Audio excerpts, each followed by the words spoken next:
Bonjour, je suis le Dr Evrart, assistante en dernière année de médecine générale, travaillant au centre de santé de la Chenevière. Je vais vous parler de différents sujets qui concernent la vaccination anti-Covid-19. Alors, tout d'abord, nous allons parler de l'organisation de la vaccination.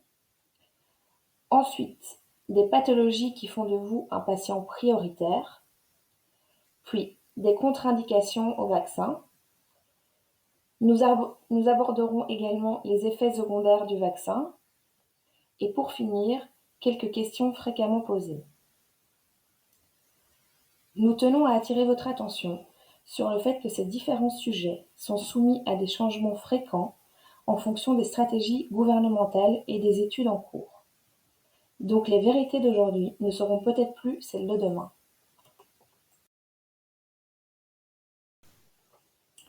Commençons par l'organisation de la vaccination.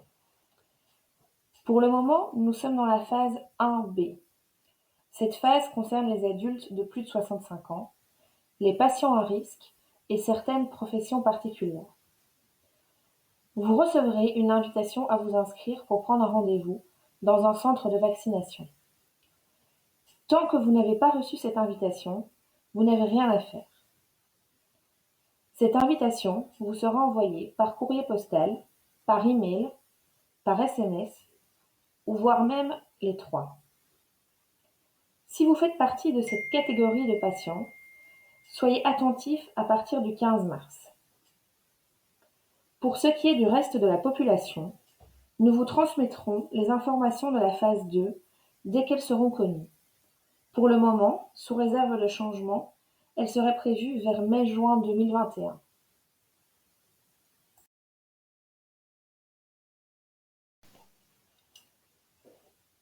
Quelles pathologies font de vous une personne à risque et donc prioritaire?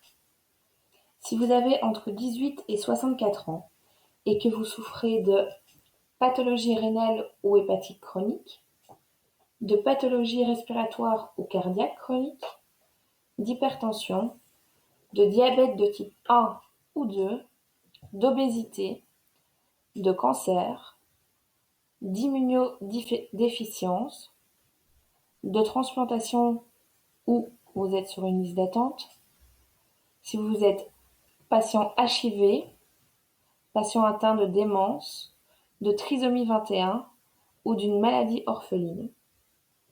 Vous êtes alors considéré comme patient à risque, ce qui vous rend prioritaire à la vaccination. Cependant, une distinction est tout de même faite entre les plus et les moins de 44 ans. Si vous faites partie de cette liste, votre médecin traitant a dû envoyer vos coordonnées à l'AVIC, celle-ci gérant la vaccination.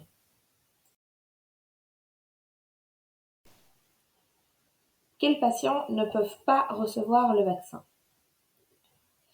Les femmes enceintes, les personnes de moins de 18 ans, les personnes allergiques à un composant du vaccin, entre autres au polyéthylène glycol pour les vaccins à ARN, les personnes ayant fait des réactions allergiques à un médicament ou à un vaccin doivent en parler au préalable à leur médecin.